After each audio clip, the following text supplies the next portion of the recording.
అండి.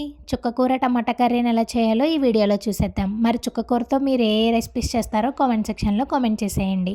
ముందుగా ఒక పాన్‌లోకి 3 టేబుల్ స్పూన్ల వరకు ఆయిల్‌ని వేసుకొని ఆయిల్ హీట్ అయిన తర్వాత 1 టేబుల్ స్పూన్ వరకు శనగపప్పు, 1 టేబుల్ స్పూన్ వరకు మినపప్పు, 1/2 టేబుల్ స్పూన్ జీలకర్ర, 1/2 టేబుల్ స్పూన్ ఆవాలు, 4 వెల్లుల్లి, కట్ చేసుకున్న ఉల్లిపాయ, పచ్చిమిర్చి ముక్కలను వేసుకొని రుచికి సరిపడా ఉప్పు, 1/2 టేబుల్ స్పూన్ వరకు పసుపును కూడా వేసుకొని ఉల్లిపాయలు మగ్గేంత వరకు మగ్గించుకోవాలి. ఉల్లిపాయలు ఇలా మగ్గిన తర్వాత కట్ చేసుకున్న టమాటా ముక్కలను కూడా వేసుకొని టమాటాలు మెత్తగా మగ్గేంత వరకు మూత పెట్టుకొని మగ్గించుకోవాలి.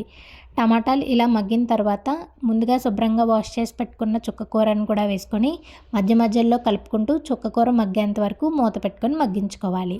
చుక్కకూర మగ్గిన తర్వాత గరిటెతో 1 నిమిషం పాటు మెత్తగా స్మాష్ చేసుకున్నాక రుచికి సరిపడా కారాన్ని కూడా వేసుకొని కారంలో ఉండే పచ్చివాసన అంతా పోయేంత వరకు ఫ్రై చేశాక మూత పెట్టుకొని ఒక 5 నుంచి 10 నిమిషాల పాటు ఉడికించుకున్నారంటే చాలా టేస్టీగా ఉంటుంది.